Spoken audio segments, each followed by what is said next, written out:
अहो हे सरकार डोक्यावर पडल्यासारखं वागतंय। योजना जाहीर करायच्या, त्याच्यात निकष घालायचे, जाचगाठी घालायच्या आणि मग त्याच्यामध्ये कमीत कमी शेतकरी कसे बसतील असं करायचं। पहिले ई पीक पाहणीची अट आणली, मग म्हणलं ई पीक पाहणी कॅन्सल, मग सातबाऱ्यावरचं। अहो ई पीक पाहणी केल्याशिवाय सातबाऱ्यावर नोंद होतच नाही।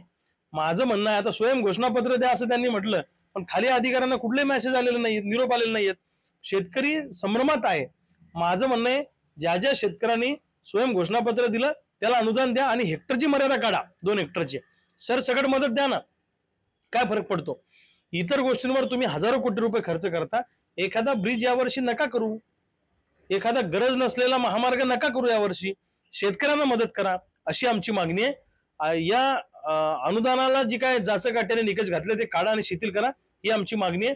या सगळ्या मागण्यांना घेऊन सोयाबीन कापूस दरवाढ, कर्जमुक्ती, पीक विमा, शेतीला मजबूत कंपाऊंड यासह बाकीच्या इतर मागण्या, या सगळ्या मागण्या घेऊन या महाराष्ट्रामध्ये शेतकऱ्यांचं भूतोन भविष्य ते आंदोलन आम्ही उभं करणार आहोत आणि हे सरकारला मात्र हे आंदोलन महागात पडेल। दौरा करताय, काल परवा त्यांचा विदर्भाचा दौरा संपलाय, त्यांच्यासोबत युतीचा काय प्रयत्न होणार आहे का? अजून तरी असं काही नाही। मध्यंतरी महाराष्ट्र नवनिर्माण सेनेचे काही नेते मंडळी मला भेटून गेली, जे राज्य पातळीवर काम करतात, पुणे मुंबईतून आले होते आणि त्यांनी साधक बाधक चर्चा केली, तुम्ही एकत्रित आलं पाहिजे अशी भावना त्यांनी व्यक्त केली, पण अजूनपर्यंत अशी काही चर्चा आमची झालेली नाहीये।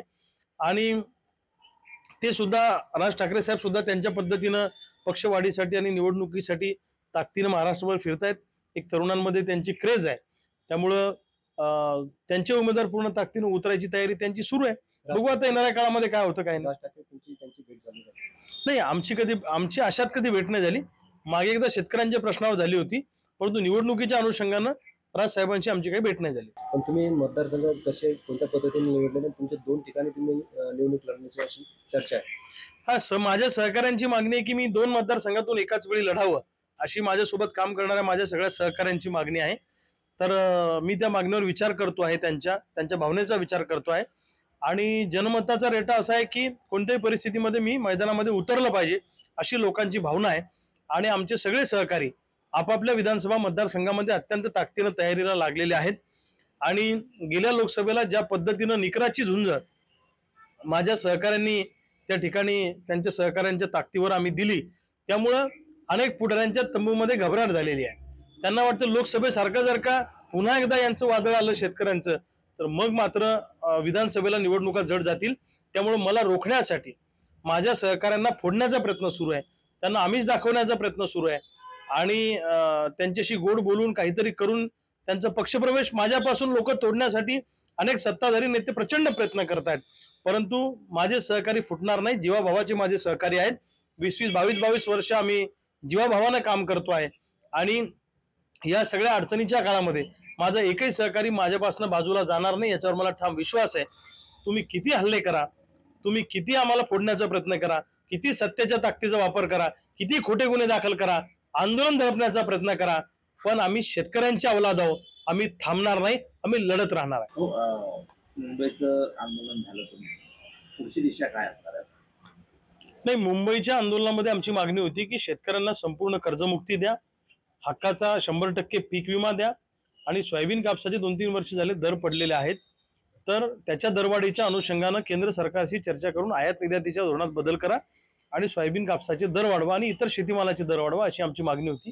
परंतु सरकारनं आमचं आंदोलन दडपण्याचा प्रयत्न केला, आम्हाला अटक केली। मला अटक केल्यावरही गिरगाव चौपाटीवर आमच्या सहकाऱ्यांनी ताकदीनं आंदोलन त्या ठिकाणी केलं। सरकारला आमचं एकच सांगणं आहे की 2-4-5 दिवसात एकदा सरकारनं निर्णय घ्यावा, अन्यथा येणाऱ्या काळामध्ये कर्जमुक्ती, पीक विमा, सोयाबीन कापूस दरवाढ आणि इतर शेतीमालाच्या अनुषंगानं एक राज्यव्यापी आंदोलन लवकरच आम्ही या महाराष्ट्रामध्ये उभं करणार आहे। या आंदोलन इतकं भूतोन भविष्यात असेल शेतकऱ्यांचं की या राज्यातल्या सत्ताधारी नेत्यांना फिरणं सुद्धा मुश्किल होईल अशा पद्धतीचं ते आंदोलन असणार आहे। मी महाराष्ट्रातल्या तमाम शेतकऱ्यांना आपल्या वतीनं आवाहन करतो, पक्ष जात धर्म बाजूला ठेवा, पक्षाचे झेंडे बाजूला ठेवू आणि शेतकरी शेतमजूर म्हणून एकत्र येऊ। आपल्याला सगळ्यांना सगळं बाजूला ठेवायचं। जर जातीसाठी आपण एकत्र येत असू तर मातीसाठी सुद्धा एकदा छातीला माती लावून मैदानात या आणि या राज्य आणि केंद्र सरकारला गुडघ्यावर आपण सगळे शेतकरी आणू। याच्यासाठी राज्यव्यापी आंदोलन लवकरच आम्ही उभं करणार आहोत।